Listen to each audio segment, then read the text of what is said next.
কয়টা ভরি সহ ধরছিলেন? আমিরুলের কাছ থেকে কিনা লই গেছে ভরি গির চালাত ওইদিকে উন্নতি আমরা আমি ওই রাস্তা কিরে অটোলে দুইবার করিয়া হয় রাত বাজে 11টা 12টা এনে অটোলে ব্রিজ ওই যে ব্রিজ এনে এটা কারা পরে একটা লোক পাঠাইছি যে দেখছে ব্রিজ খার হয়েছে অটোলে সাকাত কাটার ফুলাফানা সাকাত কাটা দিল ওইদিকে রাত বাজে 11 আপনি আটকেছিলেন? হ্যাঁ রাত বাজে 11টার পর 2-3বারই হারলি এনে কারণ কি পরে ধরছি ধরলে আনা এই যে খোঁজাখুঁজি করি ধরি পাই না পরে দেখি ওর অটোর সামনে ছিঁড়ে ছিঁড়া আমি আপ দিছি আপ দিলে না গেছে আপ দিলে রাগের চুড়ে হ্যাঁ টান মেরে সিট ছিঁড়ে আসছে ছিঁড়ে আলে চশরাজ বাইকের বড়ি বাইকের ভাই করে না এরিয়েন্সি মনে করেন এটা পুটকি সিপার ঢুকাইতে হয় পরে ভরি পাইছি ওই হ্যাঁ 15টা ভাই করছিলাম মানে এই যে আমিরুলের থেকে কিনে আনছিল। হ্যাঁ হ্যাঁ তো কিনে নিছে ওরা ছেলে কইছে পরে আমি ফোন দিছি এলাকার লোক পরে ফোন দেওয়ার পরে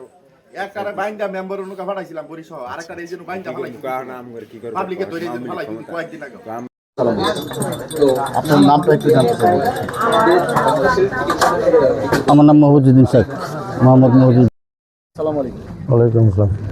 আচ্ছা, আমরা শুনছি আপনি এই এলাকার মেম্বার নাকি? সাবেক মেম্বার। সাবেক। হচ্ছে আমরা একটা তথ্য অনুসন্ধান করতে পারছি যে আমিরুল যে আছে, তো আমরা জানতে পেরেছি সে নাকি মাদক ব্যবসার সাথে জড়িত। পুরা তুমি তার ছেলে এবং সে নিজেও মাদক ব্যবসার সাথে জড়িত। তো কিছুদিন আগে নাকি এক ছেলেকে বন্ধক রেখে হ্যাঁ আপনার আমিরুল সাহেব যে মাদক কারবারি আছে তিনি ওইখানে এক ছেলেকে আপনাদের এই এলাকার কিনা আমি জানি না ওইখানে বন্ধক রাখা হয়েছিল। এই বিষয়ে ওই আমিরুলের ছেলে। আমিরুলের বন্ধক আপনার নাম কি? আব্দুল হান্নান। আপনার বাবার নাম? আব্দুল জলিল। আপনাদের এই এলাকার নাম? দুলমা। আপনি কি করেন? আমি কৃষি কাজ করি। আচ্ছা, আমরা শুনতে পেরেছি যে আপনার যে আমিরুলের যে ছেলে আছে ওই ছেলে মাদক ব্যবসার সাথে জড়িত এবং সে নিজেও মাদক ব্যবসার সাথে জড়িত আমরা জানতে পেরেছি এলাকাবাসীর কাছ থেকে। তো এই বিষয়ে একটু আপনার কাছ থেকে জানতে চাই আসলে এই বিষয়ে আসলে ওই টাইম বাড়িতে ছিলাম না, আমি ঢাকায় ছিলাম। তখন আইসা দেখি বাড়িতে তার ছেলে নাই। প্রায় 15 দিন পর তার ছেলে বাড়িতে আসছে। শুনি যে ছেলে কোথাও বলে বন্ধক দিয়ে আসছে। তারপর বাড়িতে অনেক ভাঙচুরও করছে সে নিজের বাড়িতে, তার নিজের বাসায়। হ্যাঁ, বাড়ির কাছেই। বেশ এইটুকুই আমি জানি। কোথায় বন্ধক দিচ্ছে কিছু জানেন? এটা শুনছি কক্সবাজার সম্ভবত ওইদিকে দিছিল। মানুষ বন্ধক দেয় এটা তো জীবনে প্রথম শুনলাম। বন্ধকটা কেন দিচ্ছে? এটা না বল কিসের মাদক নিয়ে অনেক মানুষের সাথে হয়েছে। আপনার সাথে কেন মাইকটা হইল? মাদকের বিষয়ে আপনি বাধা দেওয়ার কারণে? না, এটা রাজনীতিক অন্য একটা বিষয়। মনে করেন টাকা নেওয়া হয় অফিসে, আওয়ামী লীগের অফিস চালাইতো, এটার টাকা বাকি ছিল দোকানের। এটা টাকা চাওয়ার কারণে যেমন মারামারিটা হয়েছিল। শুধু কি আপনার সাথেই হয়েছে না আপনার? না, আরো এলাকার আরো একজন মতিন ছিল, মতিনের সাথে মতিনের এই জায়গার মধ্যে কূপ দিছিল। মতিনকে কূপ দিছিল? হ্যাঁ। কে দিছিল? আমিরুল। আমিরুল।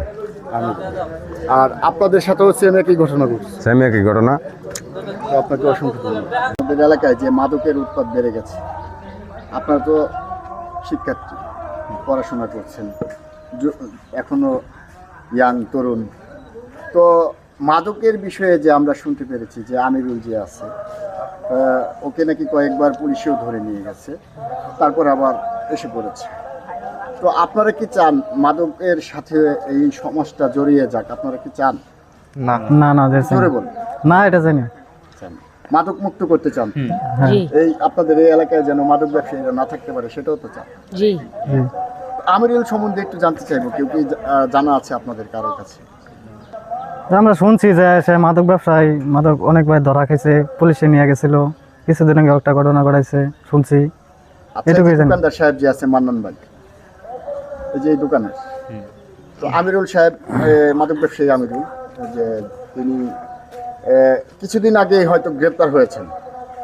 তো এরপরে এই মান্নান ভাইয়ের নামে যে মিথ্যা একটা গুজব ছড়াচ্ছে মাদক ব্যবসায়ী আমিরুল, বলছে ওনাকে বলতেছে যে উনি ধরিয়ে দিয়েছে।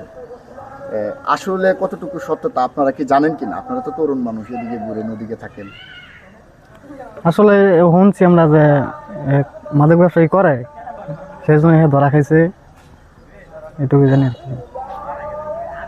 তো আপনাদেরকে অসংখ্য ধন্যবাদ। তো আবারও বলবো এই এলাকাটা যেন মাদক মুক্ত হয়, এই প্রত্যাশা করে আমি আমার ভিডিওটা শেষ করছি।